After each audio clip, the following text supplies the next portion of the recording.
Welcome to Marvel Champions Podcast, a podcast about Marvel Champions, the card game. I'm your host, Scott, and with me as always, my co-host, Ryan. Oh, Scott, get ready, because I've got some questions for you. Yeah, I'm a little scared when you gave me the idea for this episode that you just wanted to ask me some questions.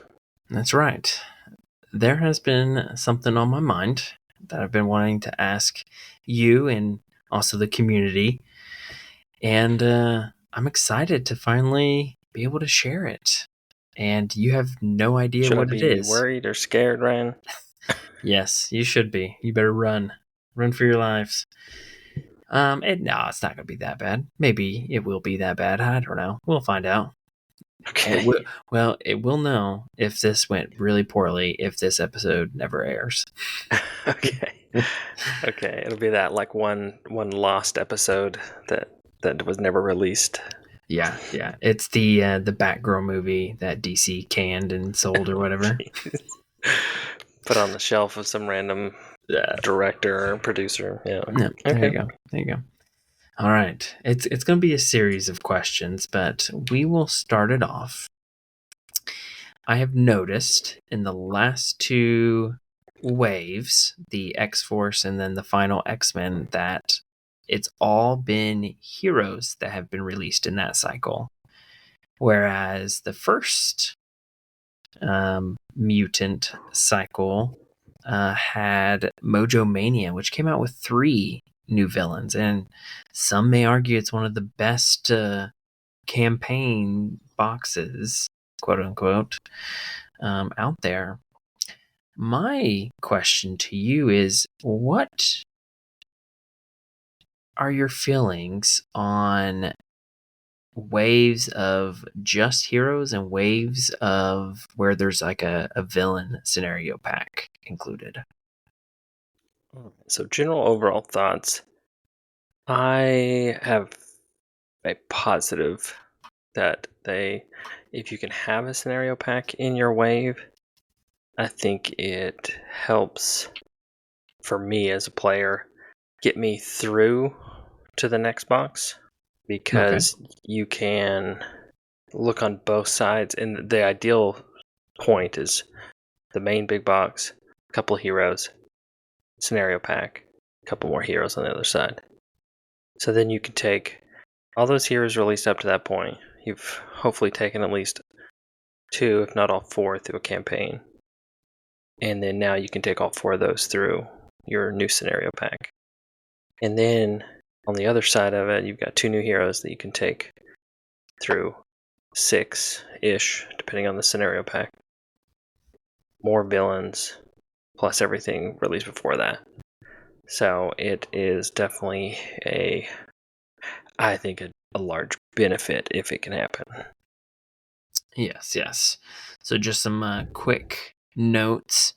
The first cycle saw 3 scenarios. You had 2 Green Goblins and a Wrecking Crew. And then the next cycle had Kang. Then there was not one for the third, which was the Guardians wave. And then there was the Hood for the Mad Titan Shadow cycle. And then there was nothing for Sinister Motives. And then Mojo Mania. And then that's 2 in a row that we have not seen a scenario pack. So is this potentially starting to go into a trend that we're not going to see them as often? Because there's never been 2 in a row where we haven't gotten a scenario pack. So this is the first time it's gone without. So do you want to know my true answer? No, I want to hear your fake answer first. So my fake answer is, I don't know.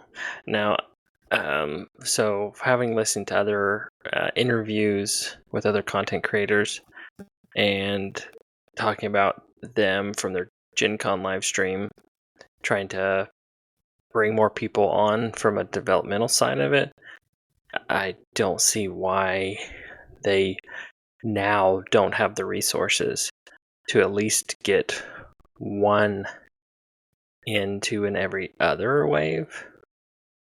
Granted, you have the right villain and new mechanic or whatever that you can develop.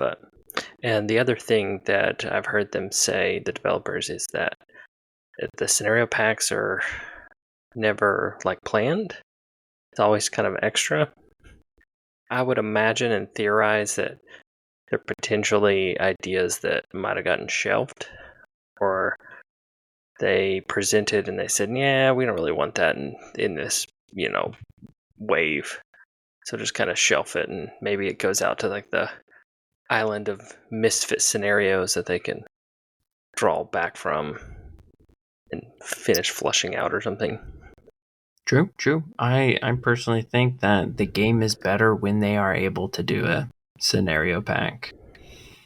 Just thinking about it, I think it just helps overall with the experience of the game as product comes out. It's nice to get that new villain, and it's just one or two in the case of Green Goblin. I was very surprised with Mojo having 3 villains, but that one ended up being wonderful. I think the other thing that they could take advantage of is the scenario packs can allow them for so much new creativity, right? You don't have to stay in the confines of a scenario or a campaign box. Yes. You can kind of get a little wacky and crazy with it. Yeah, I think that's why Mojo Mania did so well. It was totally different. I felt like 3 villains, and they all were unique, and they all used basically the same encounter sets and such. So yeah, okay. But I do think they're good. They're a good positive for the game. Okay, and I would like to see more of them. So we're going to come back to this thought. So now I'm going to shift gears a little bit, and I'm going to ask you for the hero packs that come out.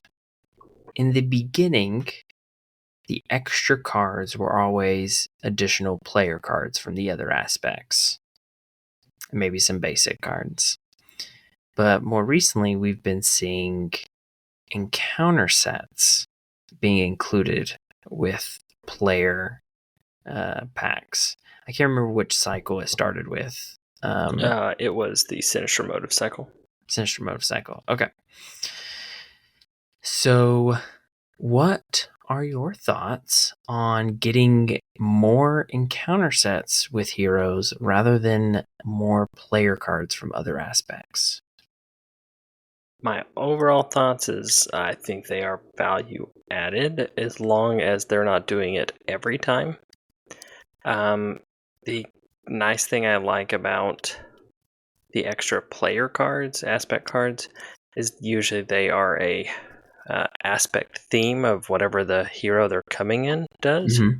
Yep. Which I like, because most of the time when you play that new hero, you're like, oh man, I really wish I had this card, but in this aspect that did something similar. Yes. And this is what it does.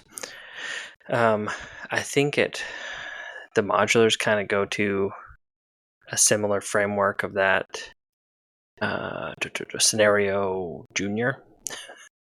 And in the way, to expound on that, is if there's a certain villain group or subset of kind of B-list, C-list villains Mm-hmm. that are never going to have their full villain. Yes. And potentially, if they might lose the ability to use a certain name or image likeness kind of thing, IP or whatever, that they're limited to only these certain waves, they can get them into the game without having to wait longer, or never even having a villain or anything. And it doesn't fit in the campaign that they've already built. Gotcha. So they're just kind of it's a way to just get these random ones into the game so people can enjoy them. Right. And I think it adds, the comics, there's so much backstory and lore with so many different villains and team ups with villains that You're like, oh man, thematically, I really wish I could pair this villain who's always associated with, these 5 or 4 villains and play a game with them. And this allows you to make that work. Gotcha. Okay. I do see your point, and I think I probably agree with you on that. As long as it's not every time, it's okay to include them. But I will say I do enjoy the player cards more because it does grow the pool of not the pool aspect. I'm not sure if that will ever grow. We'll see. Hopefully, You should go listen to the interview with Tony Fanchi by the Winning Hand podcast. They did a really good interview, and he actually talks about that. So I won't spoil it. Go listen to it. Oh, that's right. But yeah, I'm kind of a toss up. That's why I wanted to discuss it. Is because I think I'd rather see player cards with heroes, and instead, linking back to my first initial question, I think I'd rather see more of these like encounter sets included with scenario packs that come out.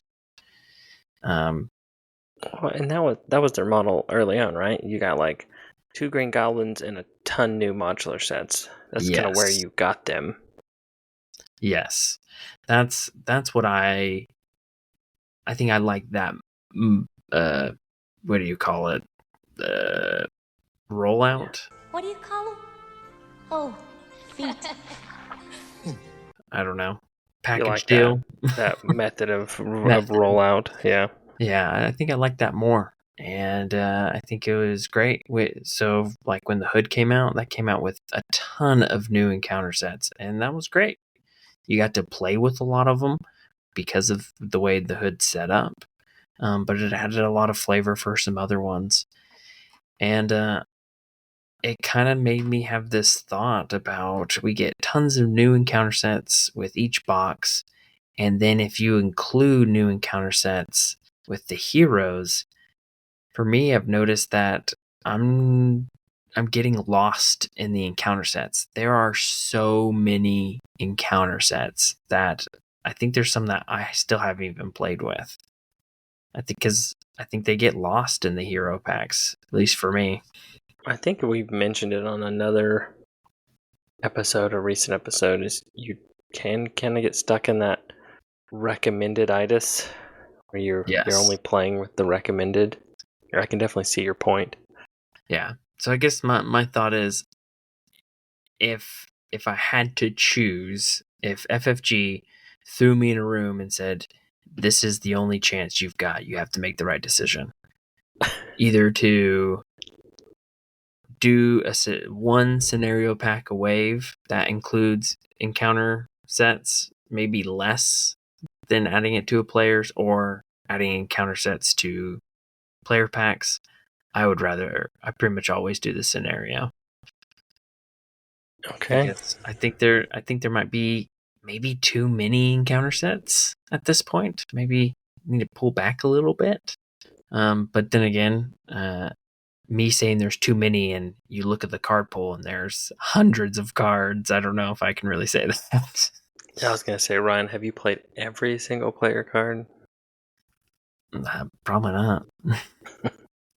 You're right, because in the next episode, I'm gonna be like, yeah, they came out with this new player card for this hero pack, and it was garbage, so I never played it. So what I'm saying is, you can never please the fans. Just can't make Ryan happy. That's right. I was gonna ask you, being stuck in that room and FFG giving you that ultimatum, were they threatening kittens or puppies? It would be puppies. Okay. You mean like getting right? That's your ultimatum. Like you have to choose, right? If you do this, they're gonna do something to the puppies or do something to the kittens. If you choose wrong. FFG, why? Oh my goodness. Oof. Yeah. Yeah. It gets real. It gets real on this podcast, Ryan. That's right. We pulled the curtains. That's right. The curtain. There's a bunch of kittens and puppies running around everywhere. Yeah, this whole thing, I've just been thinking a lot about it, and there's just so much in the game. So I'm just trying to think, like, what's the best way to roll out this stuff? Because I think they've kind of gone different routes, whether that was due to their own choice or product delay or a pandemic that happened, whatever. They've kind of fluctuated on how they've had to navigate all that. So I was just curious on how what's the best way for the game. Just keep putting out product, and Oh, yeah. from the sounds of it, is the game's dead, Ryan. The It's game over. is dead. No, I'm just No. teasing. What's that? I should have said, well, we didn't get a scenario pack this wave, so the game is dead. Right. No, it sounds like they're working pretty hard to make sure this goes on for a good long while. So Yeah. I feel like I have to say something, because throughout our episodes and stuff, I have criticisms and whatnot, and I just want to make sure that FFG knows, the listeners know, I really enjoy this game. I have so much fun, and I'm so thankful that the designers and the developers and everyone that works really hard on the game, you are greatly appreciated, and it's great to play. I love playing it, and it's great that I get to play with my brother, and it's such an awesome moment, and we get to do this podcast, and I just want to make sure it's clear that I really enjoy all this, and I'm really thankful for everyone that makes it happen, because it's great. all right, Ryan. That's it's pretty deep stuff there, man. Hey, you got to do it. I've got to get that FFG endorsement. Okay. I need my T-shirt. Come on. I see how it is. All right. Well, you've asked me questions, Ryan. I'm gonna transition to a question for you, Oh no! and it I stems wasn't from prepared for this. me playing the game, and it's more of a kind of a ethical game decision making question to you. Oh, I'm not good with On- ethics. All right. on how you feel about like almost gaming the game. Okay. So I was playing a game, and I was able to manipulate the game in such a way that, having played the scenario before, I knew what was going to happen. But I was able to create a scenario to make the game easier for myself with that knowledge I had. Gotcha. And what's your thoughts on doing that in the game? And let me I guess pose one small other side note on doing it intentionally versus it accidentally happening, because I guess in some ways things can accidentally happen. I think that's a great question. So I think that is the folly of just games in general, board games or even video games, because there are speedrunners that take advantage of things like that. It's part of the game. I mean, once you've done something and it's going to repeat itself, you can just always prepare for it. So you can. I don't think there's an ethical dilemma in that aspect, but I would say that if you are playing with a new player or someone that has not experienced that particular surprise or moment, I would suggest to steer away from manipulating it. That way they can experience it uninterrupted. Okay, so what you're saying is when you're playing with that new player, you want to be like, are you sure you don't want to kill that minion before we progress to the next stage? I mean, to each their own, but you could just heavily imply, man, in a campaign, you can get awards for all sorts of things, like, not only just winning the scenario, but like clearing all the threat or killing all of these minions before we end. Yeah. I mean, you gotta do what you gotta do. Okay. All right. So you're saying that unfortunately it is just part of the game. Yes. Now, I do have an additional thing. Are you good? Are you good for me to continue? Yeah, go ahead. Let's hear it. From my experience of playing the Lord of the Rings card game, I would say overall the game is harder than Marvel Champions. And there are several scenarios that if you have not played them before, it is quite difficult to win your first round through. And often you have to not only kind of know what's coming up, but you kind of have to completely rework your decks to account for those scenarios. Now, there's players that, and their card pool is huge, and they've developed the like ultimate decks that can take on any scenario, but still, it's very difficult, and I think that is something that we've encountered a little bit in this game, that there is no ultimate deck that can defeat all, even though there's plenty that say it on Marvel CBD, the one that can defeat all the ultimate villains on expert and whatnot.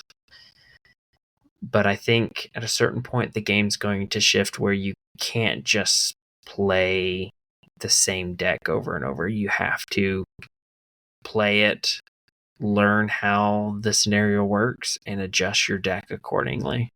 I think that was the only like point I would make is you're totally right when it comes to scenarios. The scenarios vary so much, and you have to game plan for each of them. There isn't really like a one deck to rule them all. I saw that question recently from a newer player, like, where's the ultimate deck or the best deck or the strongest deck? Like, and the other thing that's actually kind of nice is it's kind of subjective to a point. You know, Yeah. what I deem as the most fun deck or best deck Yes. is probably totally different than what you see it as. Yes, I think that's one thing that Marvel Champions has going for it compared to some of the other LCGs is you can play with any hero and be successful. It may not be as successful in a particular scenario as another, but that's part of the game. Like, that's the way it should be. And as long as you're having fun with that hero, then go for it. If you're having fun playing Hulk, but you're losing, keep playing Hulk and just figure it out. I mean, Just by keep all losing. means, keep losing as long as you're having fun, right? It's But funny. hey, I've won plenty of times with Hulk, so I don't know why people are complaining. I'm just Okay. kidding.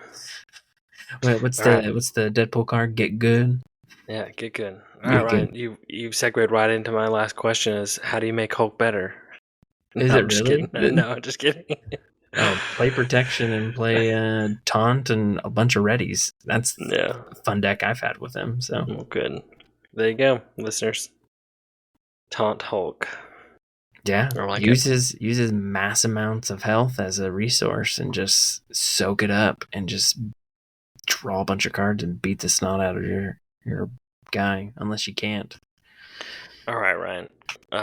We will close with one final question, and it's gonna stem back from your original question with scenario packs. Okay, cool. If you could see one scenario pack, well, I don't know if I want to have you do two answers or one. I'm gonna keep it super generic. If you could see one scenario pack from either a villain or maybe like a villain you've been thinking about would make a cool scenario pack, who would that villain be? That I'm like that they haven't done. Yeah, they haven't done well, obviously, because you'd be like, oh, my favorite one they already made. Oh man, no, this is one they well. I haven't mean, made. I was just making sure I understood the question right. Oh man, that's a tough one because there's so many different possibilities. I would want one that's like a story, like you're going an actual scenario, not like, hey, here's a bad guy, punch him in the face. Kind of like a Hela, is that what you're referencing, or like a Yeah, I Apocalypse would One? like I would like more of an adventure, like a Kang, a Hela, the first Marauders, the first Apocalypse, so on and so forth. But who would fit really good with that? Ryan, you just gave me like the perfect idea. So I'll tell you when you're done. Oh, okay. Man, you put me on the spot and I don't even know who to. Boom. How does it feel, buddy? It feels worse because I have to think of a particular one and I don't want people to yell at me. All right. Do you need me to go to give you more time, Ryan? Yeah, probably, but give me like one more second here. Let's go with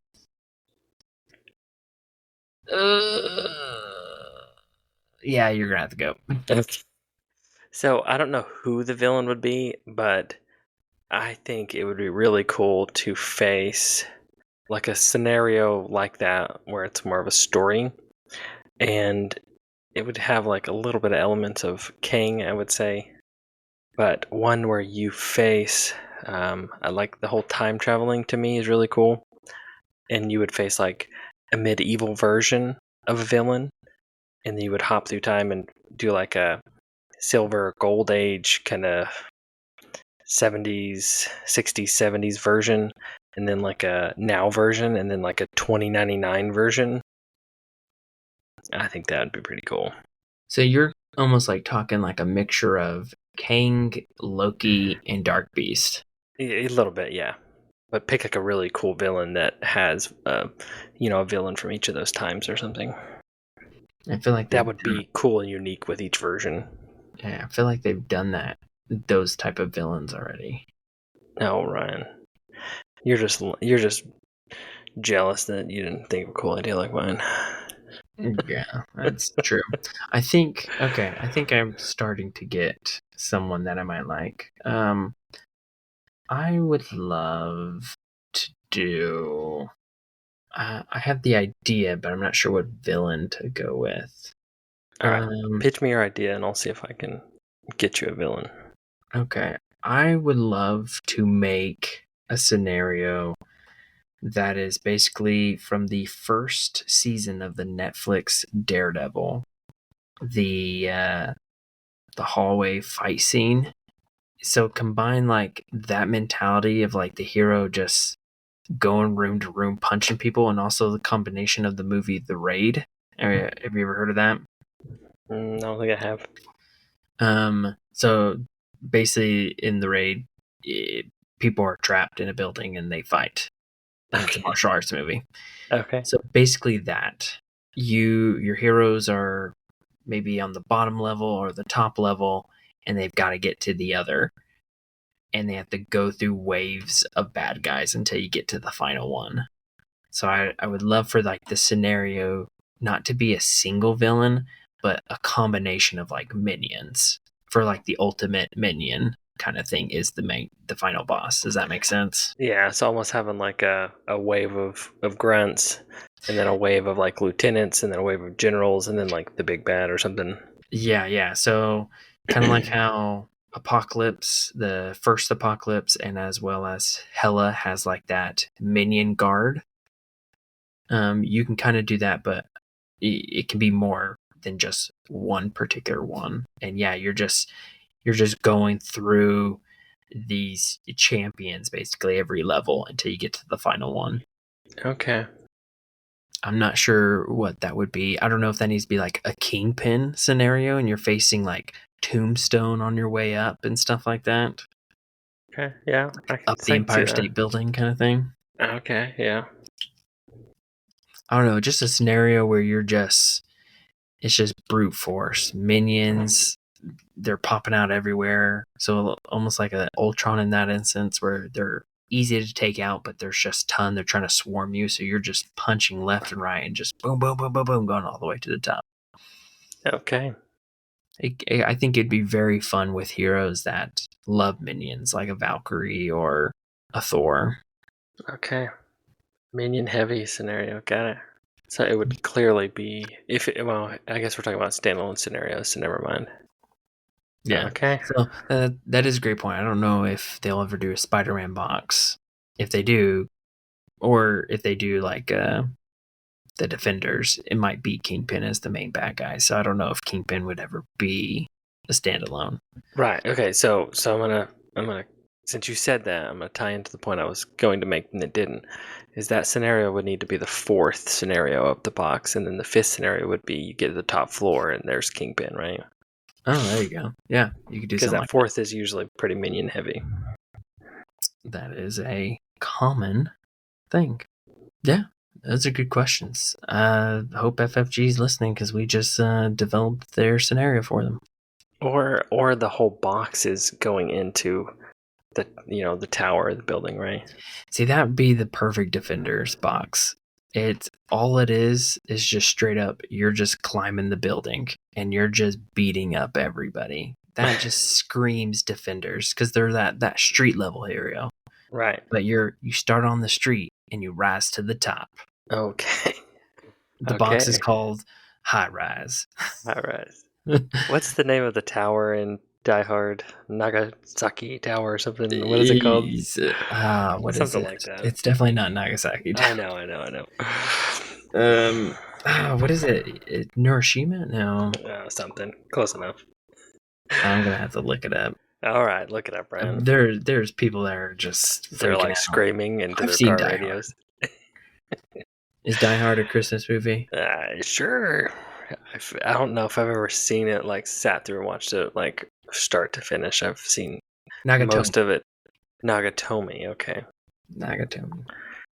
Nagatomi Tower. All right, Ryan. Any final thoughts? I think I shared all my thoughts. Good discussion. I'm excited for this next cycle, whatever it comes, and maybe there'll be a scenario pack in there. I hope so. Yeah, scenario pack, and all we know currently is Agents of S.H.I.E.L.D. is the box That's it. name. So That's it. I feel I like assume it's S.H.I.E.L.D. focused. Yes. Sounds good. All right, Ryan. Well, if the listeners want to tell us their scenario pack ideas, where should they reach out to us at? MarvelChampionsPod@gmail.com. And is that right? Marvel Champions, but yes. What did I say? Champion? I think you said champion. Marvel Champions @pod@gmail.com. And yeah, leave us a like. I guess isn't that what people do? Leave us a like, subscribe, Something like that. Yeah, all the things. all the Yeah. things. Do all the things, people. That's right. Do all the things. Rate us 5 stars if you want to. And if you want to go from a chump to a champ, listen to the Marvel Champions podcast. Thanks. Take care.